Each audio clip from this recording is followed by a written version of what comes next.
what I want you to cover. I'm going to be throwing out facts, of course, and details, but my main interest is that you focus on the concepts, right? So a concept is an idea that transcends the factual details.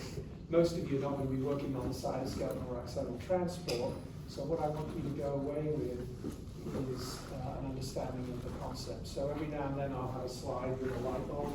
That's my concept slide. That's like my take-home point for you guys. So what is axonal transport? And why do we have this special name for it? So you guys don't need any introduction to the nerve cell. From the point of view of a cell biologist, the nerve cell is quite remarkable because of its ability to send out these long, slender processes, axons and dendrites. And of course, axons in particular can be extraordinarily long. The longest example might be the recurrent laryngeal nerve of the giraffe, given that it has such a long neck. Large mammals like whales, of course, elephants, ourselves even, axons that emerge from the lumbar region of the spinal cord and innervate your foot could be a meter or more in length. Neuroscientists that study the gut tell me that the longest axons in our bodies are actually the ones that innervate the intestine. The interesting thing from a point of view of cell biologists is that all of the gene expression, of course, is located up here where the nucleus is in the cell body. Most protein synthesis, but not all, and most organelle biogenesis is confined to the somatodendritic compartment. So all of the components that are required to grow an axon and then to maintain it and to allow it to change over time, for example, through synaptic plasticity, all those materials have to be shipped out. And this movement is what we call axonal transport. It's not unique to neurons. It's an exaggeration of the movement that's going on in every cell in our bodies. But in axons, it gets a special name, kind of for historical reasons, perhaps, because some of the main advances in our understanding of intracellular movement came from studying axons. And the reason for that is that what normally in a cell is a really complex three-dimensional traffic pattern is essentially reduced in the axon to a one-dimensional traffic pattern, either forwards or backwards, because the axons are so long and skinny. So we define antegrade movement, which is movement out towards the axon tip, and we define retrograde movement, which is movement back towards the cell body. And there are literally dozens of different cargoes that move, organelles, proteins, ribonuclear protein complexes. The antegrade movement is critical, of course, for axon growth and development. It's critical for maintenance of the axon. For example, macromolecules in the axon are turning over all the time and need to be replaced. And for plasticity, which is the ability of the terminal, if you like, to change its properties in the way, for example, it might signal to another cell or receive signaling from another cell in response to the environment. And then retrogradely, trophic signaling, which we'll talk about a little bit on Monday. This is relaying signals from the target tissue back to the cell body to modify gene expression. And this is very important in development. Stress signaling, the genome back here can receive information from the periphery about what stresses might be experienced, and then gene expression can be altered to address that, and of course degradative pathways. So I'm going to start out by talking about methods that we can use to study axonal transport. The history of the study of axonal transport is largely a history of technological developments. So It started out in the 40s with the work of Weiss and Hisco, and then proceeded through to the present day. And over that time, we started out with accumulation techniques, pulse labeling techniques, and then imaging techniques, which is the kind of microscopy revolution in the last few decades. So I'm going to explain each of these now in, bless you, in a little bit more detail. So this is a classic, this is from 1948. It's a classic paper by Paul Weiss. In those days, we didn't take pictures, we drew our figures. I wasn't alive, but this is a drawing from his paper. He did these classic experiments where he,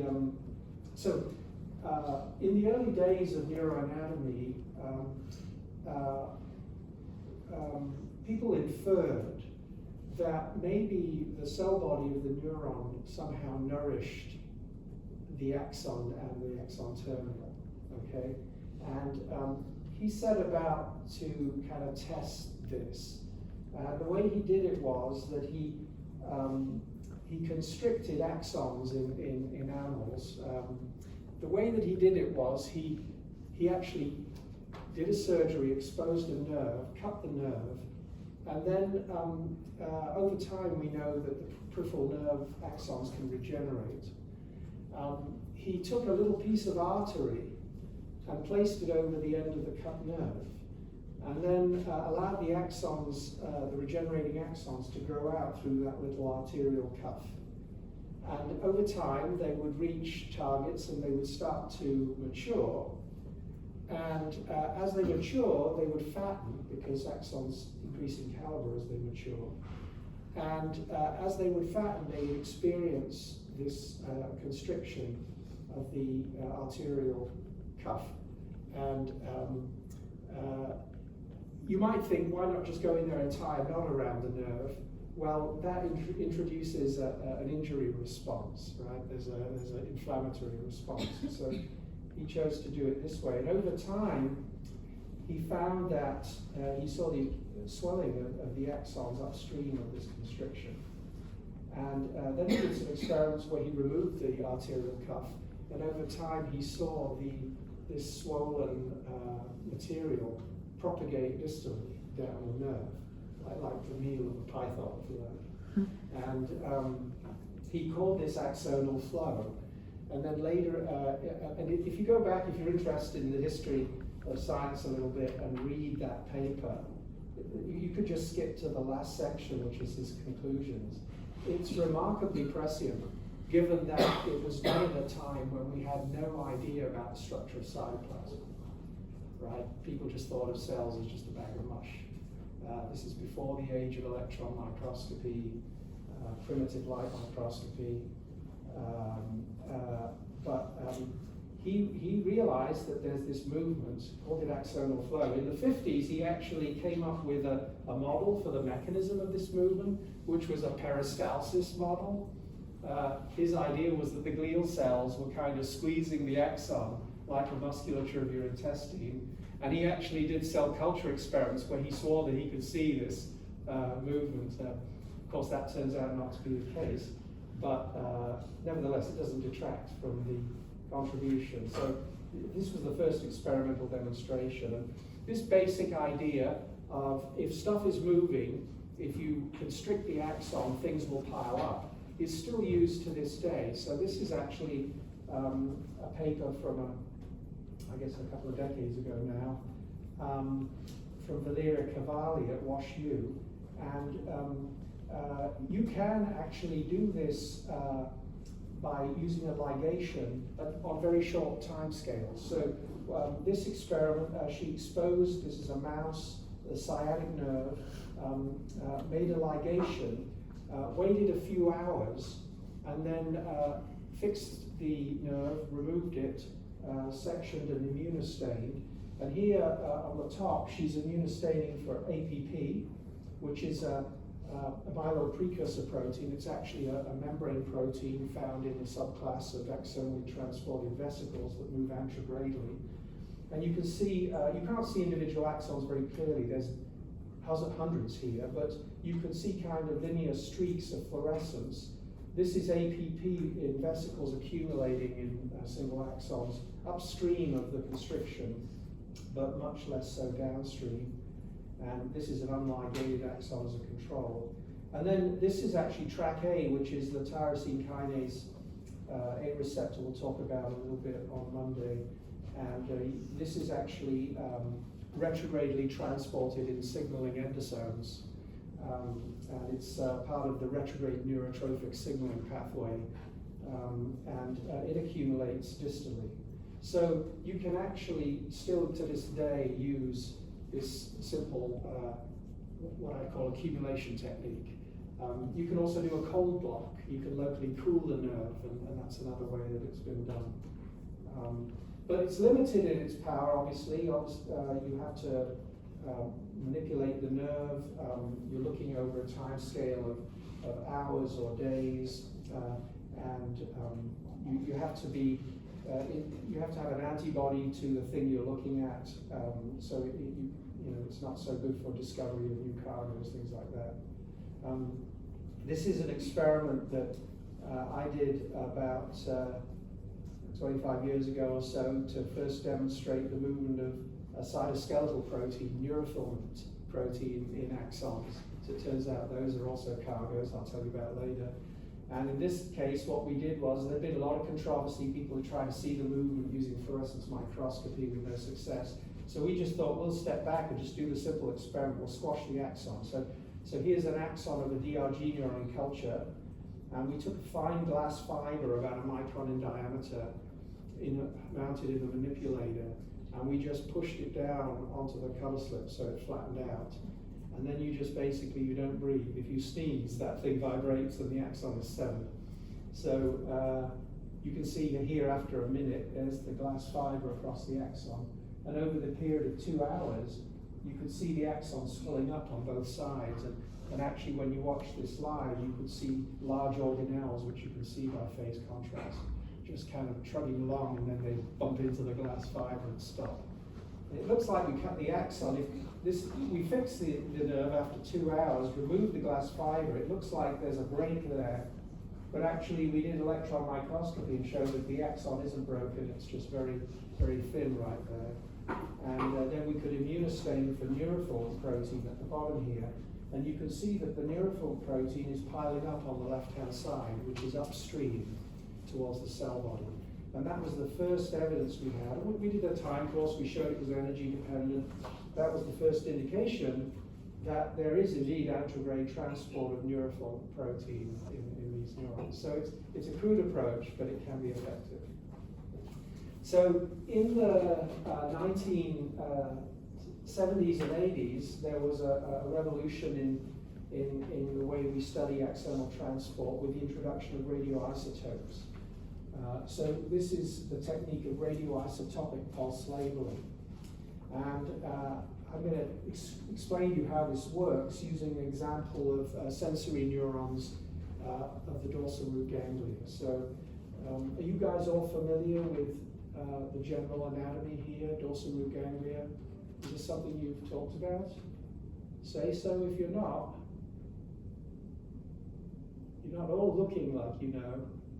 We've not talked about it in this class. Ah, okay. But you do know about it. Does anybody want me to explain? Yes. All right. So sensory neurons in our nervous system are all clustered into ganglia. These are called the sensory ganglia. They're associated with the dorsal root of the spinal cord, so they're the dorsal root ganglia.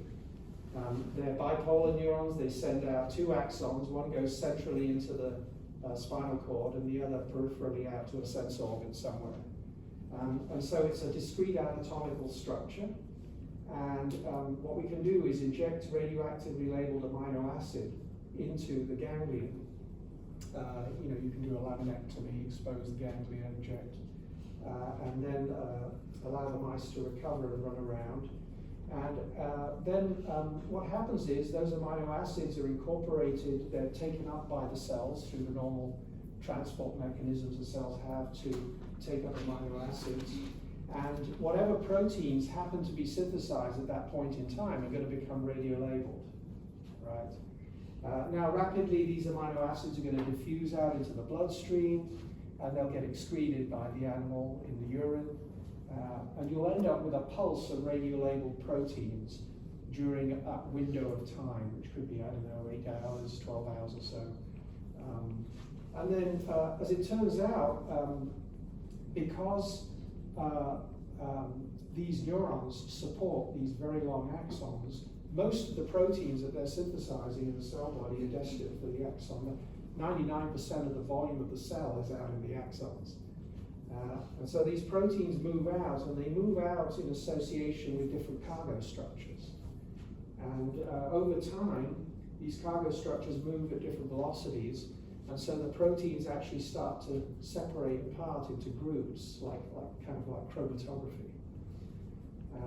And what we can do is we can do this with dozens of animals. And this is not for the faint of heart, right? Because you're injecting hundreds of microcuries of radioactive amino acid into dozens of animals, and then they're running around their cages, contaminating the whole cage with radioactivity. So this is not an easy experiment. But then if you do this with dozens of animals, you can sack them at different times. And each time there will be a different time point, right? You cut out the nerve down here, lower left, and chop it into segments, like 1 or 3 millimeter segments.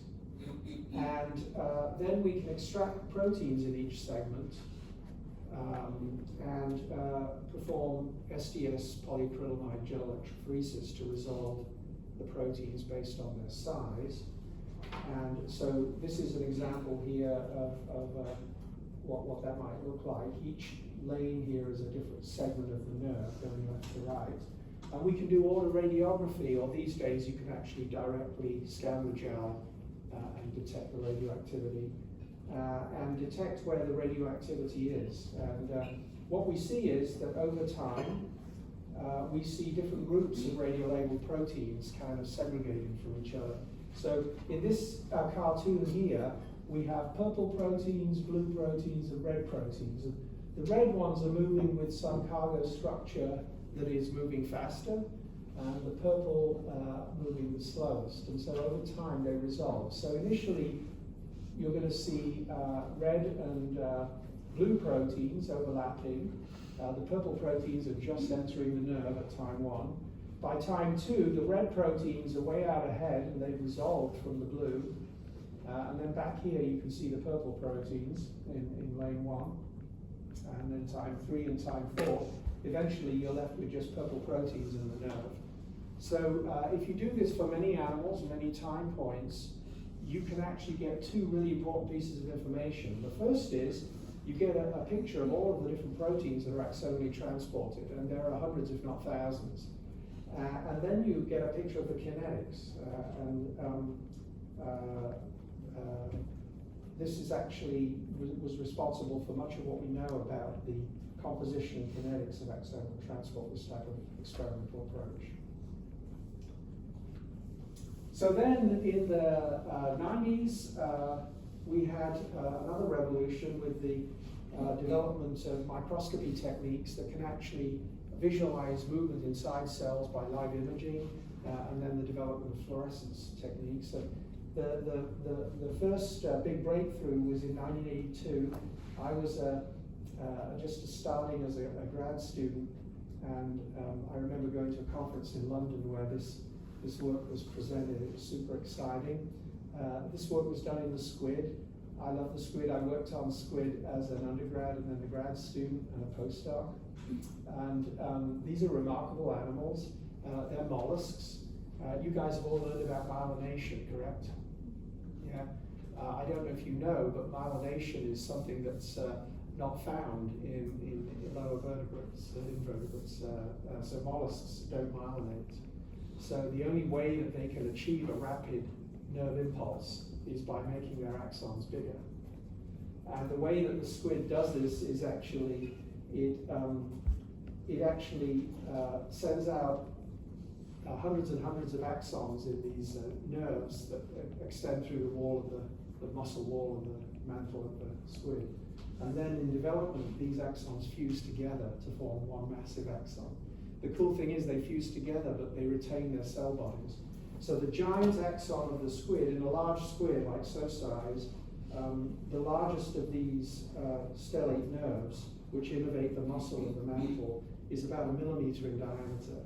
It's formed by the fusion of about 1,500 neurons, and all of those up here, cell bodies are retained, so that the entire axon is supported by 1,500 cell bodies, pumping out proteins and RNAs, supports a massive volume of cytoplasm. And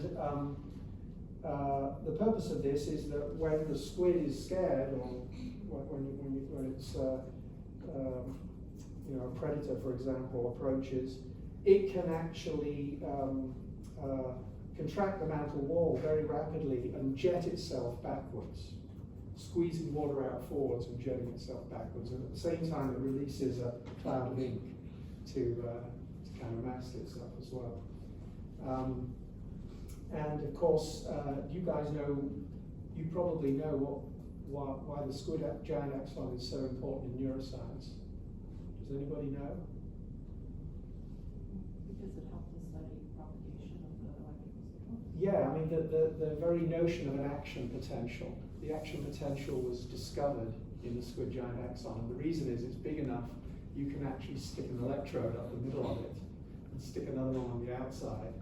And when I was a grad student, I worked in the lab of Peter Baker. Peter Baker was the student of Hodgkin and Huxley, and he's on some of the first author on some of those earliest papers. So it was super fun. They had all these old instruments around with the initials of Hodgkin and Huxley carved on them that were used to actually do these, classic experiments now that led to the concept of an action potential. But it turns out you can also, it's an amazing source of cytoplasm. You can squeeze out microliters of pure cytoplasm like a tube of toothpaste and study motility. So in 1980s, with the development of video-enhanced microscopy, researchers were able to show for the first time in living cytoplasm with high resolution the movement. This is one of the original movies. The movement of organelles. So you can see these little sausage-shaped structures, they're mitochondria. And then you can kind of get a sense of an undercurrent of movement of little, they look like little dimples. Each of those is actually a single vesicle, and these are moving at microns per second. And it was this movement that led to the discovery of molecular motors, kinesins and cytoplasmic dyneins, that we now know are expressed in all cells. These days, we can actually study this movement with fluorescence, and we can use genetics to endogenously tag the protein of interest. So in this case, this is in the fly, and this is a protein called atrial natriuretic factor, which has been tagged with GFP. And so we're labeling up a population of organelles, Golgi-derived vesicles, that are transporting this factor. And this is one nerve.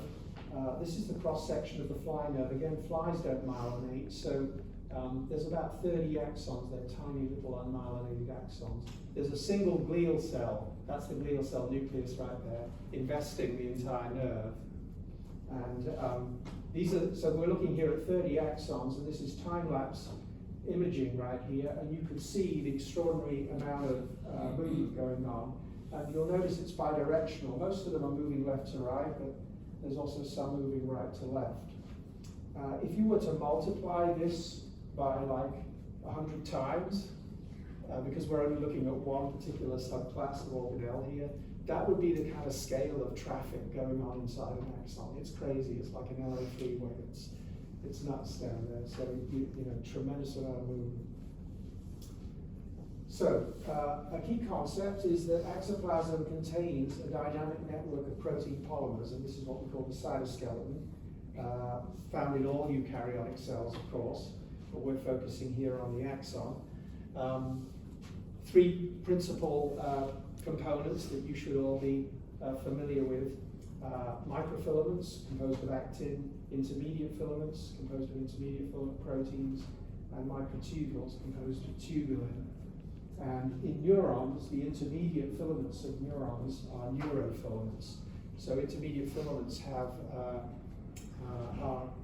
large superfamily of proteins that are expressed in a tissue type specific manner. And in neurons, the proteins that form intermediate filaments are the neurofilament proteins. So I want you to be basically familiar with the structure of these polymers. We'll talk first about microtubules and microfilaments, and then later about neurofilaments. So microtubules are cylindrical polymers composed of tubulin subunits. And the tubulin subunit is an alpha-beta tubulin heterodimer. So it's a little peanut, if you like, one alpha and one beta tubulin. And the important thing I want you to know here is that all of these dimers associate head to tail in the same orientation. So this means that there's a structural polarity to the polymer because all of the dimers are pointing in one direction. And we distinguish these ends as plus and, with the names plus and minus. This is nothing to do with charge, it's not positive, negative. We could call them red and green, we call them plus and minus. If you look down on the plus end, all you're going to see are beta tubulin subunits, so we look dark green. If you looked up from the bottom, all you'd see would be the alpha tubulin subunits, and they would look light green. So the two ends are different structurally, and the polymer has a polarity. Actin filaments, also known as microfilaments, are composed of subunits also. These are actually monomers, single globular subunit of actin. We call it G-actin sometimes. And the key thing again is that all of these little subunits are pointing in the same direction, head to tail. And so the actin filament also has a structural polarity. And again, we distinguish the two ends as plus and minus. There is a reason for calling them plus and minus. It has to do with the rates of assembly and disassembly. The plus ends grow and shrink faster. But you don't need to know that really. The important thing here is that motor proteins that drive intracellular transport read the polarity of their tracks.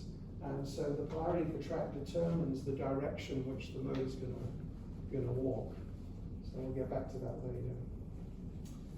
So intermediate filaments are a different kind of structure. This is a cartoon from one of your from a widely used textbook, Molecular Biology of the Cell. The subunit proteins of the intermediate filaments are not globular; they're actually what we call fibrous. They're elongated alpha helical structures. Two single intermediate filament polypeptides associate together to form what's called an alpha helical coiled coil. This is a quaternary structural feature of proteins where two alpha helices twist around each other. So you've got a helical twist of two helical twists. And two of those dimers associate to form a tetramer. And the tetramer is the basic subunit of the intermediate filament. And the key thing I want you to know here is the polypeptides associate in a parallel manner to form the dimer, but the two dimers associate in a staggered anti-parallel manner. So these guys point amino to carboxy terminus left to right, and these guys point amino to carboxy terminus right to left, excuse me. And so what that means is that the subunit is symmetrical. So unlike microtubules and microfilaments, the basic subunit is symmetrical. And that means when these subunits associate together, the resulting polymer has no structural polarity. 50% of the subunits are pointing right to left, and 50% pointing left to right. And it's for this reason that intermediate filaments cannot be tracks for the movement of motors, okay? So they can be cargoes, as I'll show you. They can be moved by motors, but motors can't walk along them because there's no structural polarity. So microtubules and microfilaments can be tracks for axonal transport. And this is achieved by molecular motors. There are 3 families of molecular motors in eukaryotic cells: kinesins, dyneins, and myosins. And they differ in the specificity they have for the track. So microtubules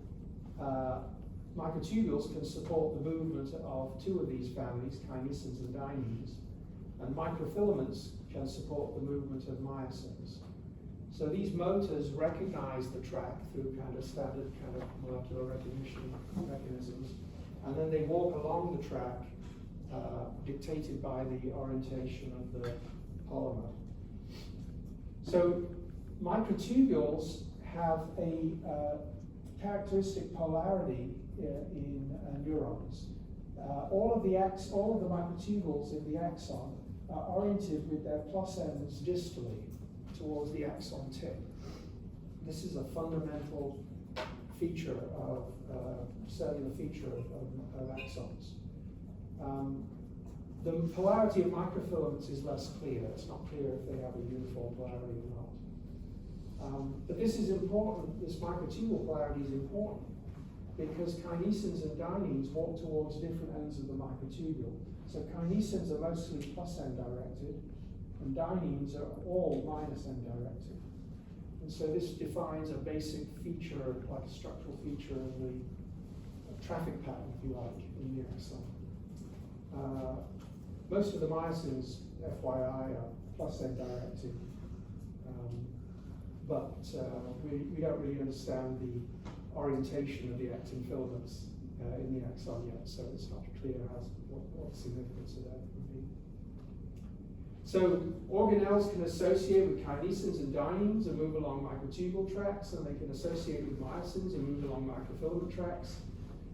Individual organelles can actually associate with multiple different motors.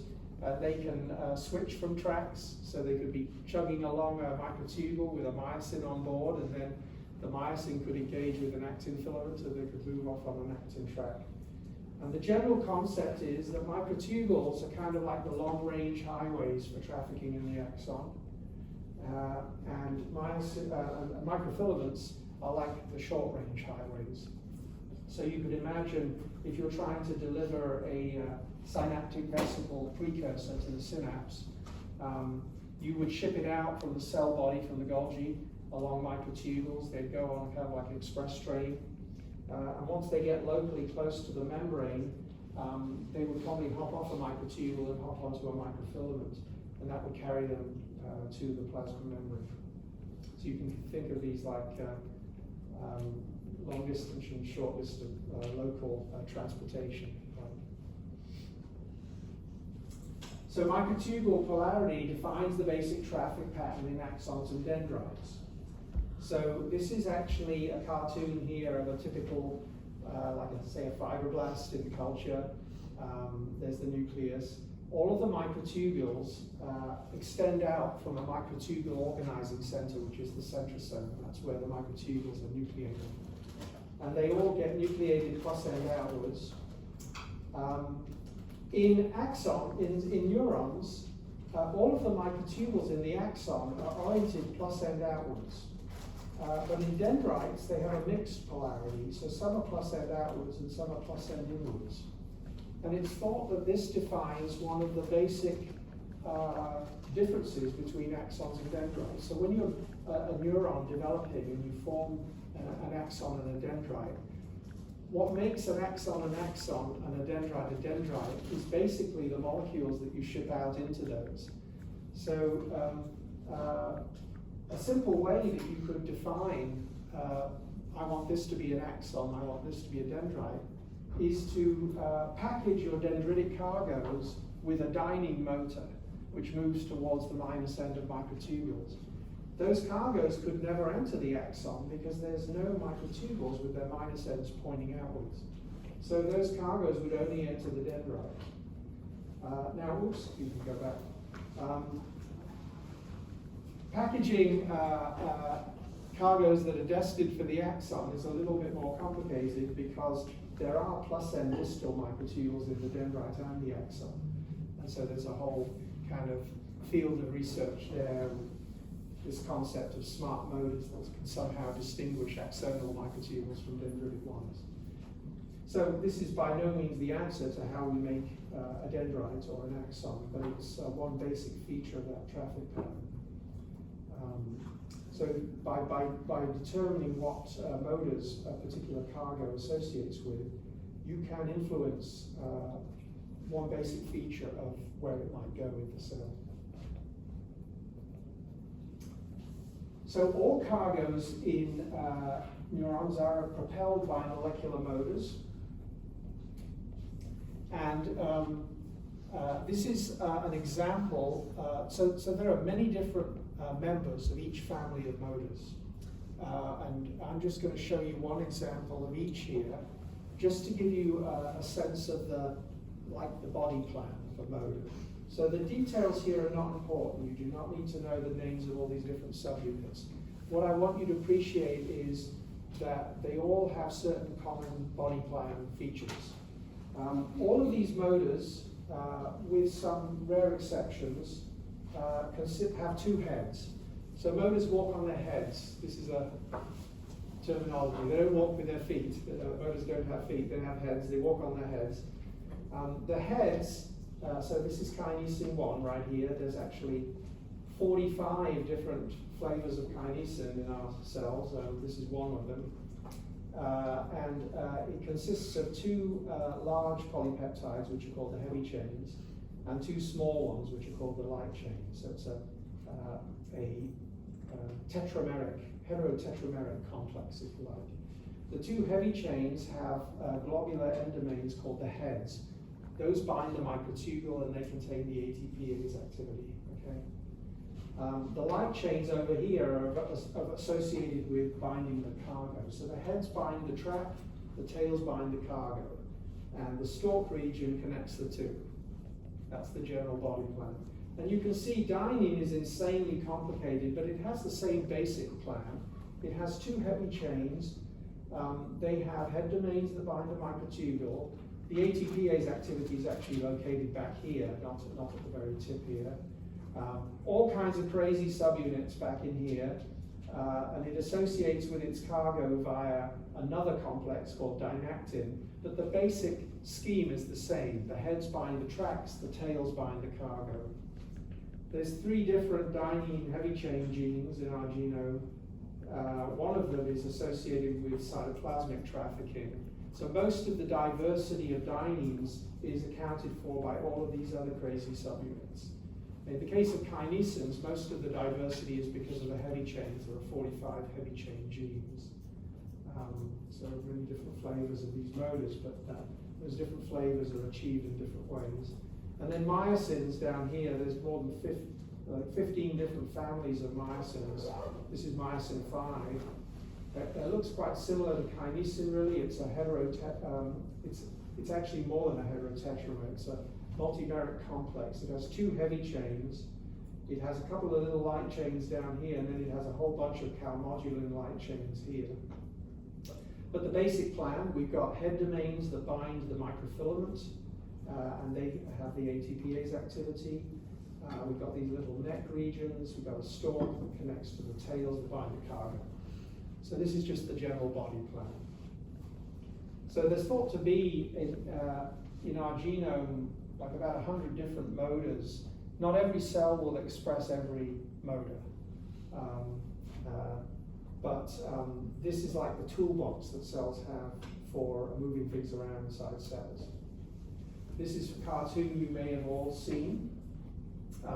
This is an animation of kinesin 1 moving along a microtubule track, pulling a vesicle.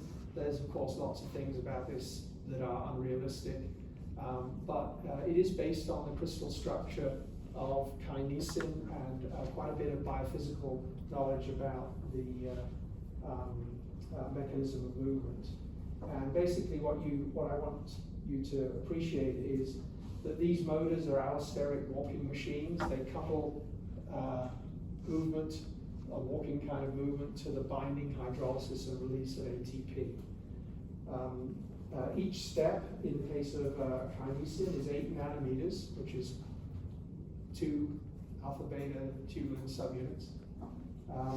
And they hydrolyze 1 ATP for every 8 nanometers they step.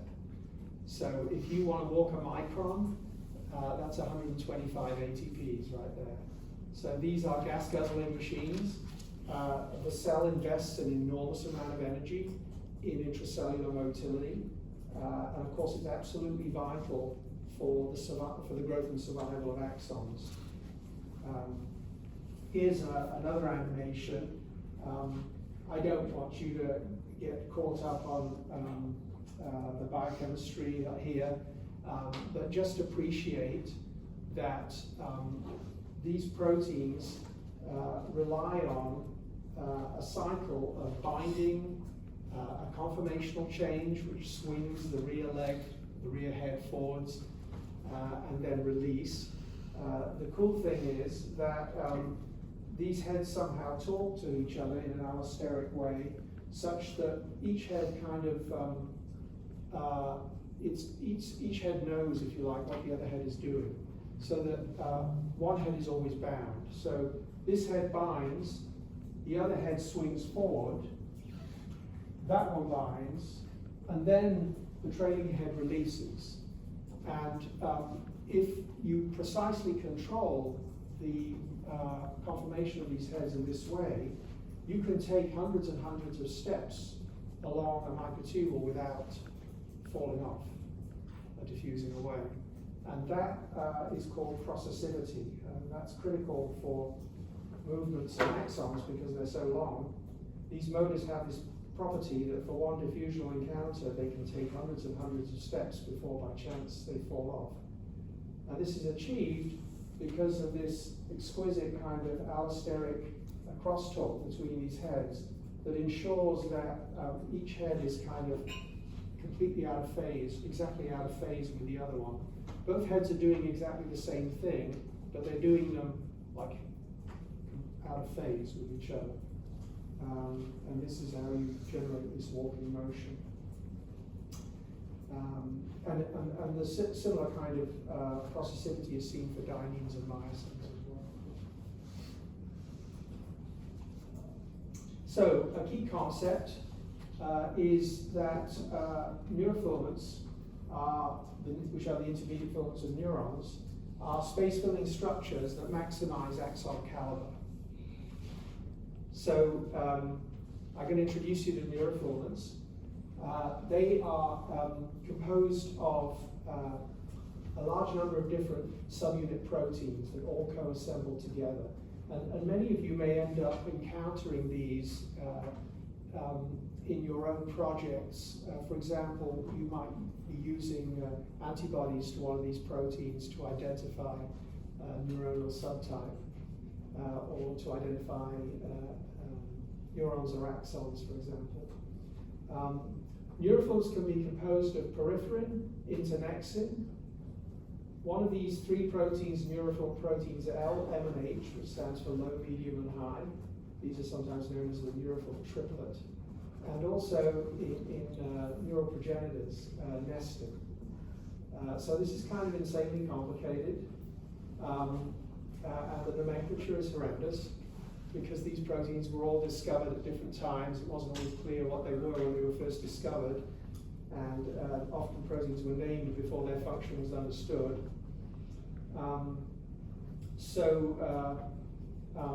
It turns out that all of these proteins, they differ a lot in their primary structure, but they all share this common alpha helical domain, which we call the rod domain, which is capable of associating with another alpha helical rod domain to form a coiled coil, and then two coiled coils come together and form a subunit. So all of these are capable of actually assembling, and they can assemble with each other in a very promiscuous way. There's no fixed stoichiometry, so the polypeptide composition of neurofilaments can vary at different stages of development and also in different neuronal subtypes. So for example, in the dorsal root ganglion, for example, that's a complex heterogeneous population, different classes of sensory neurons. The largest sensory neurons, which form the largest axons that are responsible for proprioception, they express neurofilament L, M, and H in abundance, and relatively little peripherin or internexin. But if you look in the smallest axons that, for example, innervate pain receptors, they express largely peripherin, not very much of the triple proteins. So but when you look at the neurofilaments in the electron microscope, they all look the same. They're all 10 nanometer diameter polymers. So that's the complexity of neurofilament composition. These rod domains come together to form the backbone of the filament. Oops, excuse me. And the amino and carboxy terminal domains project away from that backbone. The carboxy terminal domains in particular can be very long. In the case of M, H, and nexin, you can see here, they're enormous. And they actually are completely unstructured. They have no defined alpha helix or beta sheet. They're thought to form this kind of highly hydrated, highly charged polymer brush, if you like, that basically defines a zone of exclusion around the neurofilament. And that can be seen here in this electron micrograph. You can see this kind of density out here that represents these carboxy terminal domains. So the main function of neurofilaments is actually to occupy space in the axon. So and these carboxy terminal domains, which are unique to neurofilaments, you don't find this for other intermediate filaments, basically space the filaments apart. So this here is an electron micrograph on the left of cytoplasm of an axon. Here's a mitochondrion, there's a bunch of vesicles here. These are microtubules, these long, fatter structures. And then you can barely make them out, but these are actually neurofilaments here. There's actually many of them. If you extract the soluble components of the cytosol, then you can see the neurofilaments much more clearly. So that's a microtubule right there. And then these are all neurofilaments. And you can see that they're spaced apart from each other by these little kind of, they're called cross bridges or side arms. And those are composed of these carboxy terminal domains. Here's a rendition of this is from a tomographic reconstruction of a portion of an axon. This is actually in the paranodal region of a myelinated axon. So the blue here, the light blue and the dark blue, represent the alternating paranodal loops of the myelin sheath. So we're right next to a node of rhombium here. And the orange are the microtubules. The magenta here shows organelles, and the green are neurofilaments. And in a large myelinated axon, say for example like in a mouse, a big axon might be 6 microns in diameter, you might have 5,000 neurofilaments. So they're extraordinarily abundant. They're probably the most abundant protein and structure in the nerve cell. Here's a few different views of neurofilaments by electron microscopy. So over here on the left, this is a cross-section of a large myelinated axon. And these little donuts here are microtubules, which often tend to cluster. There's a membranous organelle. Each of these black dots is a neurofilament. And you can see that no neurofilament touches its neighbor. They're all spaced apart from each other. And if you look very carefully, you see these little wispy, radial, spoke-like projections. These are the tail domains, the carboxy terminal domains of the neurofilaments that project out. This is rapid freeze deep etch electron microscopy, and you can see them very clearly here, spacing the filaments apart. If you were to, for example, look at, I don't have a picture of it here, but if you were to look at the cytoplasm of an astrocyte or a Schwann cell, They have their own intermediate filaments. That's actually glial fibrillary acidic protein, GFAP. Many of you will use antibodies to GFAP to visualize glia.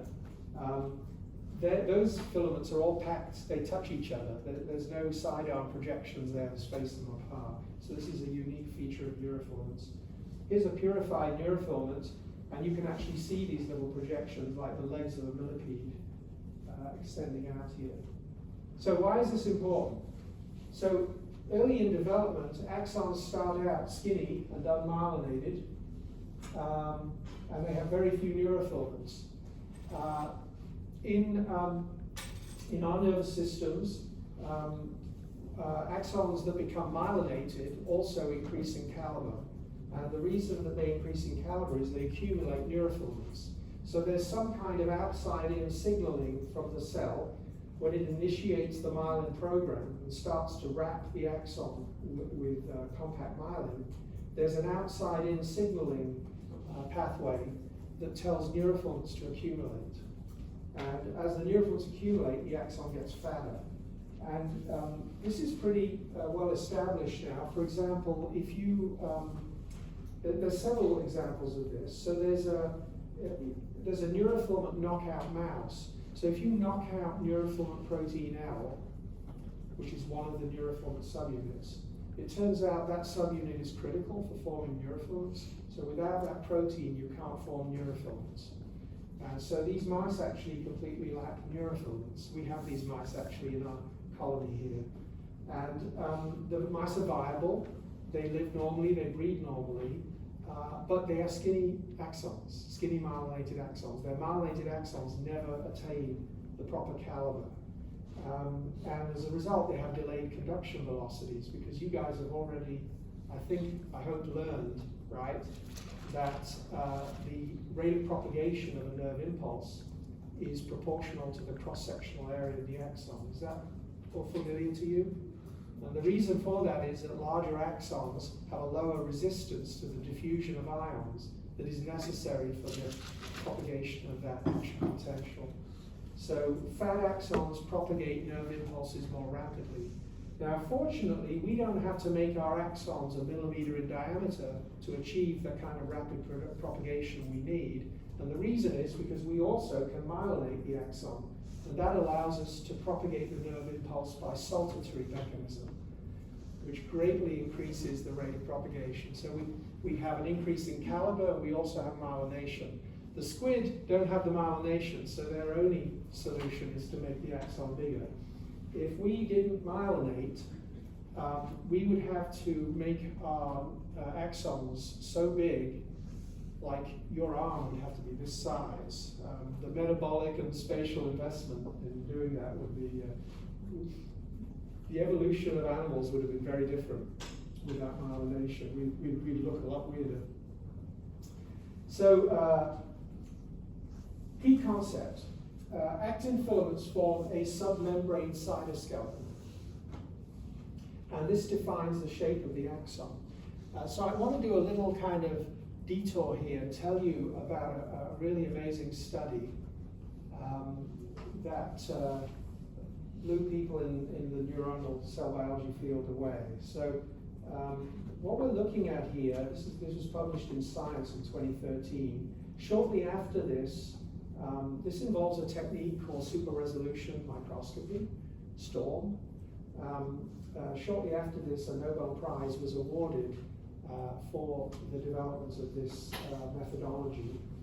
It's a method that allows you to achieve resolution beyond the diffraction limit with the light microscope. And one of the first dramatic demonstrations of this turned out to be a study on the organization of actin in axons. So this up here in panel D is a typical kind of image you would get if you, these are hippocampal neurons in culture. So these are neurons from the hippocampus of probably a mouse or a rat. And they're growing on a glass cover slip, looking down on the glass cover slip. And if you stain for actin, it looks like crap. I mean, all you see is like green, diffuse stuff with blobs. it looks completely uninteresting. And for decades, this is what researchers saw when they stained for actin. And these researchers applied storm imaging, this super resolution technique, and discovered that lurking just beyond the diffraction limit here was this absolutely incredible and beautiful symmetrical organization that we had no idea existed. What it is actually a system of rings of actin that are spaced evenly and uniformly along the axon and underlie the plasma membrane. So down here, these two insets show, one of the things about STORM is that you can actually generate 3D images. So these are actually cross sections of the axon, and you can see that the actin is concentrated in a ring under the plasma membrane. And then here, if you can just make it out, there are these little kind of like a banding pattern transverse to the long axis of the axon. You can think of them like Big Bird's legs. These are Big Bird's legs here, poking into the slide. I want to explain to you briefly, how many, raise your hand if you've heard of super resolution light microscopy? Maybe one? Oh my, okay. Well, it's good that I'm going to do this then. So probably none of you have heard of STORM. Maybe one of you have heard of STORM. No? Okay. Well, this is like a revolution going on in biology, and it could really revolutionize what you guys do too. What it does is it allows you to achieve resolution on the order of 20, 30, 40, 50 nanometers with the light microscope. And this is beyond the diffraction limit for a light microscope. It's important, for example, like imagine you guys are studying, let's say you want to study the synaptic connectivity of neurons in the brain. The synapse is a small structure below the diffraction limit. Typically the way we do this is we'll stain with a presynaptic and a postsynaptic marker, and you get two big kind of diffraction limited blobs of light, and you kind of look and see if they overlap. It's very crude. And if they overlap, you'd say, I have a synapse there. STORM imaging would allow you to do this with much greater precision. And there is a STORM microscope in CMIF. It's not heavily used because most people don't know how to use it, but I just want to explain the principle of this to you in a conceptual way because it's really quite cool. So what you need to understand is that when you immunostain, you're staining with a fluorescently labeled antibody, right? This is actually, there's an actin antibody and then there's a fluorescently labeled secondary antibody that's binding to the primary. But basically, when we look at this here, we see millions and millions of molecules. Each molecule gives rise to a little spot of light, right? If you were to look at any one of those spots of light, it would appear diffraction limited as a blurred spot. All of those blurred spots merged together gives you this kind of crappy looking image. This cartoon, this little movie here shows the principle behind STORM. What we're going to do is super resolution imaging of the Eiffel Tower. So if any of you have seen the Eiffel Tower at night, it has blinking lights. And if you were to take a long exposure of the Eiffel Tower at night, the whole thing would just light up as a white structure, right? If you image with short exposure, you can capture just those lights that happen to be blinking at one time, like for example here on the left. Let's imagine that we can separate out, like pick out just the little spots, the single spots that we see. This is what's called particle detection. And let's do that for every frame of a movie that we take of the Eiffel Tower. And then we know that each of these spots is basically a light bulb, right? Now, standing at this distance, it looks like that light bulb is like 20 feet high. to scale. But in actual fact, we know that light bulb is really tiny. So it's the same when you look at a fluorescence microscopy image. You're looking at little molecules that are nanometers in size, but they're blurred out to be hundreds of nanometers because of the diffraction limit. So what we do is we detect the single spots that we can, and we determine the center of each spot. And you can do that with very high precision by doing kind of a Gaussian curve fitting across the spot. And then we mark it with a point. And then we do this, we take a movie of the Eiffel Tower. We do this for every frame of the movie. And we take all of those little points, and then we put them back together. That's the digital reconstruction. And what we can do is generate a higher resolution image of the Eiffel Tower.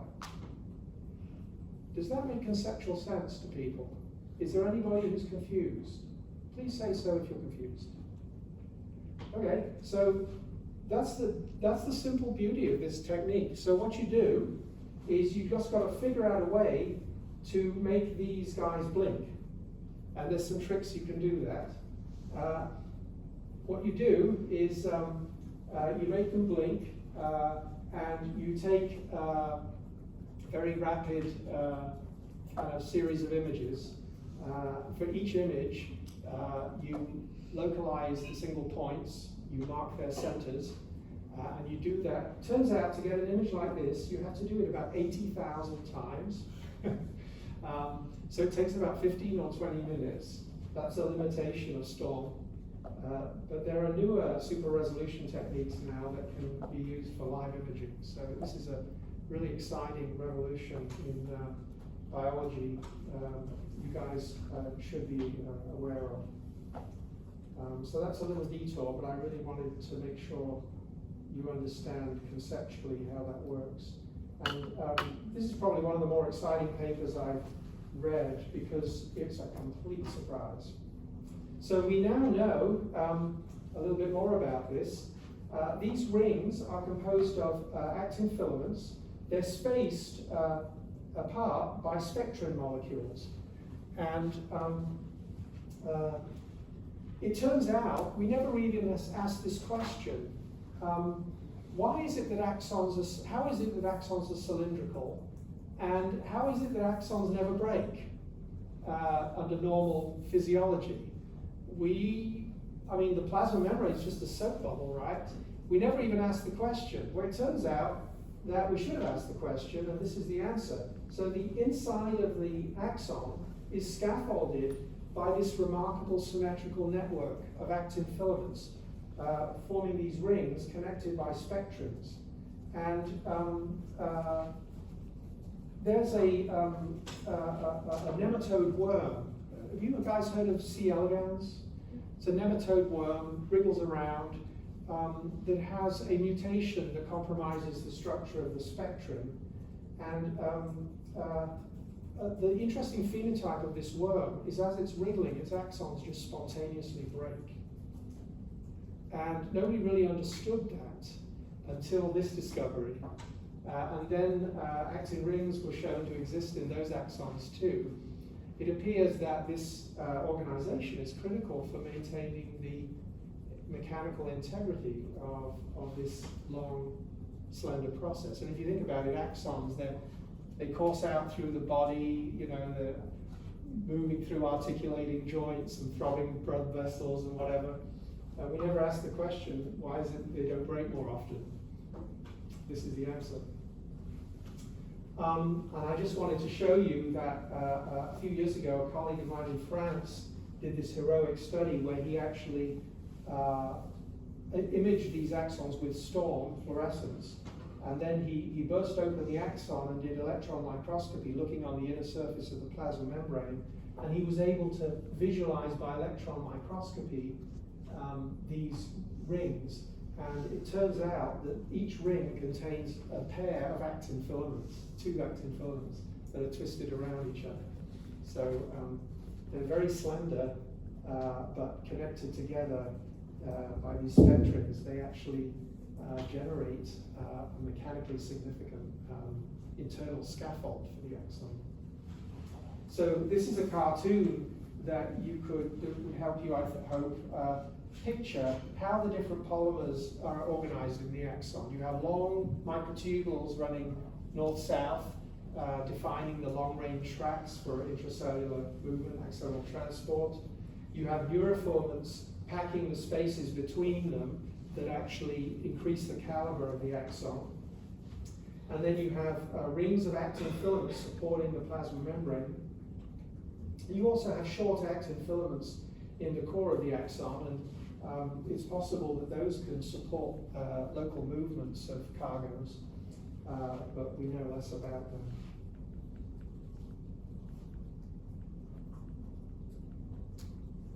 So, a key concept is that molecules move in association with distinct cargo structures. So everything that moves in the axon moves because it associates with a vehicle, a cargo structure. Here's actually a movie up here in Drosophila larval nerve cord.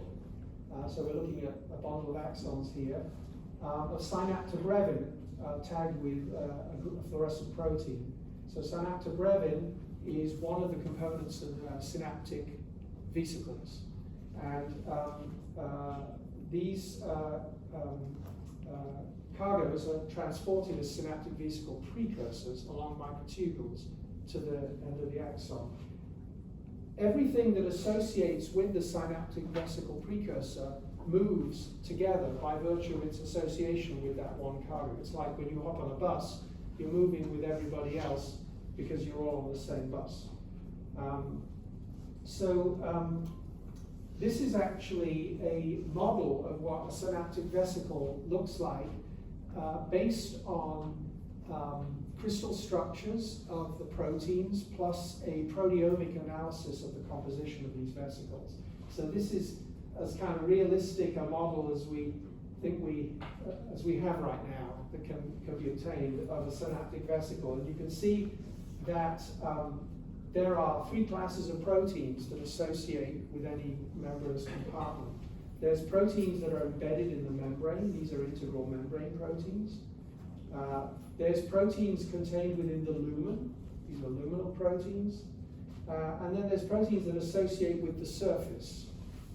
And basically, any protein that associates either with the lumen, within the membrane, or binding to the surface of this vehicle is going to move as part of this cargo complex. So there are hundreds and hundreds of proteins that move in axonal transport, but they all move in clusters in association with different cargo structures. So right here is synaptophysin, over here is synaptobrevin, and these two proteins move together in this structure.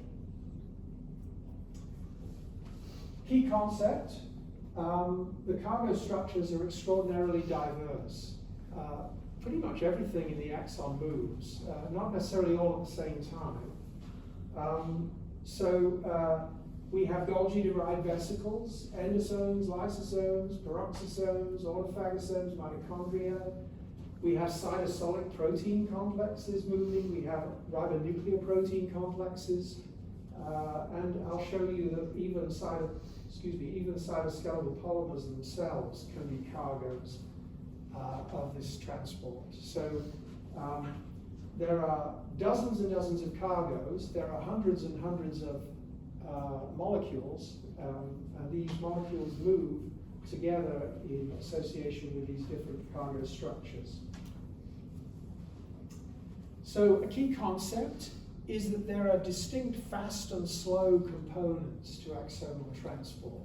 Now this was first identified using radioisotopic pulse labeling. So here's some examples of this. So on the left here, we're looking at, this is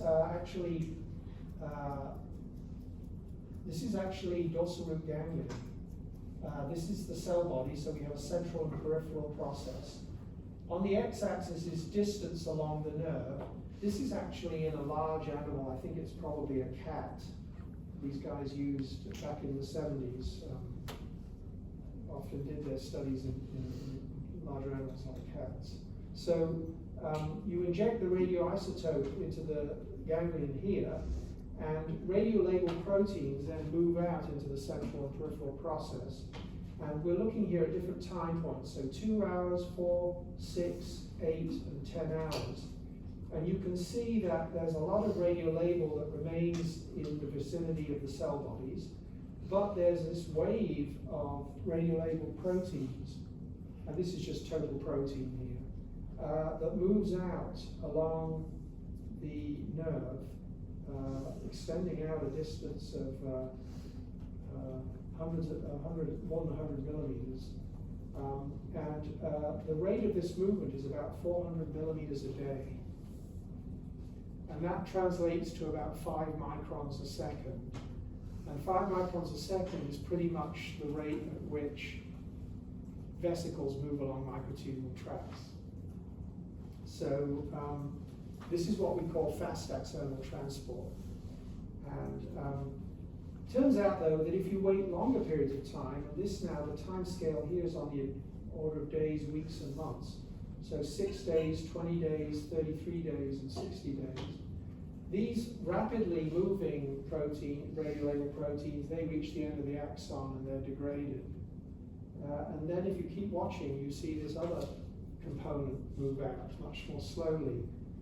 Hundreds of different proteins form this kind of bell-shaped wave that chugs out along the axon at a rate of about 1 millimeter per day. And this happens to approximate the rate of axon growth. And this is what we call slow axonal transport. So we now know that fast transport represents the movement of membranous cargoes. For example, vesicles derived from the Golgi would move out rapidly, anterogradally, and then endocytic vesicles, organelles, would move retrogradely back to the cell body. And this is an exaggeration of the normal membrane cycling that goes on in every cell. Cargoes budding off from the Golgi, moving out to the periphery on the secretory pathway, and then membrane is retrieved by endocytosis and sorted through endosomal compartments into late endosomes that can be transported back towards the cell center, where they would fuse with lysosomes, and this is a mechanism for degrading and recycling components. So fast transport is a bidirectional movement that's an exaggeration of the secretory and endocytic membrane cycling pathways that occur in every cell in our body, right? And there's hundreds and hundreds of proteins that move. This is a 2D gel of radiolabeled proteins. It's just a mass of proteins. And they all move by virtue of their association with distinct vesicular compartments.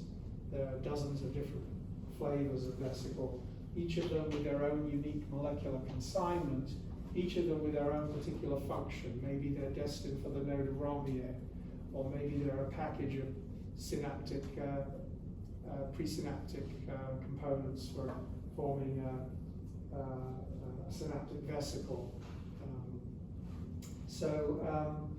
Then it turns out that we have the movement of hundreds of other proteins which are not membrane bound. And these are the proteins of the cytoskeleton and the cytosol, and they themselves move. And it turns out that this includes the proteins of the cytoskeleton itself. Tubulin, actin, and neurofilament proteins are part of this movement. Now these chug along the axon at rates of millimeters a day. And for the most part, we don't know the structures of these cargoes.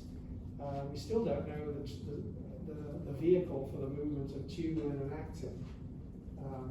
But I'll show you that we do for neurofilament. And there's some subtlety here. There's actually a subcomponent A and B, and you don't really need to know about that. So the cargo structures of slow transport are largely unknown. Here's one that is known. And that is the neurofilament itself. So it turns out that neurofilaments, which are these structural polymers that have this space-filling role in the axon, are also cargoes of axonal transport themselves. And this is something that we discovered about 20 years ago. And you know, it's fascinating to me that you can have these structural polymers that can also be so dynamic. So what we're looking at here is a time-lapse movie of a cortical neuron in culture. We're looking down on a glass cover slip. And these are very immature neurons that express very small numbers of neurofilaments. And so if you look out along these axons, there are these big gaps along the axon where there are no neurofilaments. And then when you see a filament move into these gaps, you can track the movement of that filament. And you can see it's quite complicated. There's some moving forward, some moving backwards. They can overlap each other. And we've actually shown that these moving structures are single 10 nanometer diameter neurophil polymers. And you know, a lot of the work in my lab is focused on that movement. Down here, we're looking at the movement of a cytosolic protein, alpha-synuclein. This is a protein that's important in Parkinson's disease. It's a cytosolic protein, and it seems to move in cytosolic protein complexes that associate with motors along microtubule tracts. You can see these little punctate structures moving. We now believe that they're actually piggybacking on membranous organelles. But anyway, cytosolic proteins and cytoskeletal proteins are moving in axons, but the cargo structures are largely unknown. This is actually just for fun because I can't help myself when it comes to neurofilaments. I don't know if you can see this well enough without the lights being dim. We're looking at a time-lapse movie on the left. This is the moving of a neurofilament in real time, so this is video rate. You can see this filament kind of just crawling along the axon on the left here. It looks like it's moving really slowly. You know how like when you're in a plane, like at a few thousand feet, you're looking down on the highway and you see all the cars kind of crawling along, but you know they're moving at 70 miles an hour, right? It's the same thing here. This actually filament here looks like it's crawling along. It's actually moving at microns per second. So each of these that means the motors are taking hundreds of steps per second. And this is sped up here so that you can see that movement more clearly. There's a lot of going on here. It's a whole network of axons, but all we can see are the neurofilaments, so we can't see the path of the axon. Let's see. We've got a few more minutes. A key concept. The cargoes of fast and slow transport all move rapidly, it turns out, but they differ in what we call their duty ratio. So slow transport isn't actually a slow movement. It's a fast movement, but it's infrequent. Okay? Everything moves fast because all of these movements are propelled by motors, microtubule motors principally. And so this table relays this concept. So what we have here is broad classes of different kinds of cargoes. Each row is a different class. So Golgi-derived vesicles, ribonuclear protein particles, they move at average speeds of hundreds of millimeters a day or microns per second. And their instantaneous speed is similar. This means that basically they're moving rapidly and continuously and they don't pause much. And so we describe this as a high duty ratio. This means that they spend most of their time on task, right? They don't pause a lot. And this movement is anterograde. Then we have endocytic vesicles, lysosomes, or phagosomes. These guys move rapidly, hundreds of millimeters per day. Again, the duty ratio is very high. They don't pause a lot, but these guys are moving retrogradely predominantly. Mitochondria, they have a much more intermittent motility. And the reason for this is that mitochondria need to be recruited at sites along the axon where there is metabolic demand. One of those sites would be the node of Rondia, right? Whenever you propagate a nerve impulse, you have to restore the membrane potential by pumping using sodium-potassium ADPase, sodium ions out and potassium ions in against their electrochemical gradients. And so mitochondria tend to move in a very intermittent way, and their movement is bidirectional. They can be reversed and moved backwards or forwards. So we talk about these as having an intermediate duty ratio. And then we have the proteins in slow transport, cytosolic protein complexes, cytoskeletal polymers, and these move at very slow rates. The actual velocity of movement is fairly fast. The movements can also be bidirectional, but the duty ratio is low, meaning that they spend a very small fraction of their time on task. And you might say, well, why? And the reason for this is that these proteins do their job in transit, if you like. They don't have a particular function at the end of the axon. Our goal is not to get neurofilaments to the end of the axon. Our goal is to just move them out into the axon and distribute them. And so they don't need to move rapidly and continuously. Whereas many of these fast cargoes, they actually have a destination, and they're getting shipped out to that destination. So you just need to appreciate that all of these cargoes are actually moving rapidly, but the difference in their average rate of movement is a consequence of the difference in their duty ratio. Alrighty, I'm going to stop there. I can stick around if anyone has any questions. You can drop me an email too if anything's confusing you. I'm not available on Friday, so they had to move my second lecture to Monday. So I'll see you again on Monday. And I'll finish up talking about axonal transport, and I'll tell you about axon degeneration. Thank you.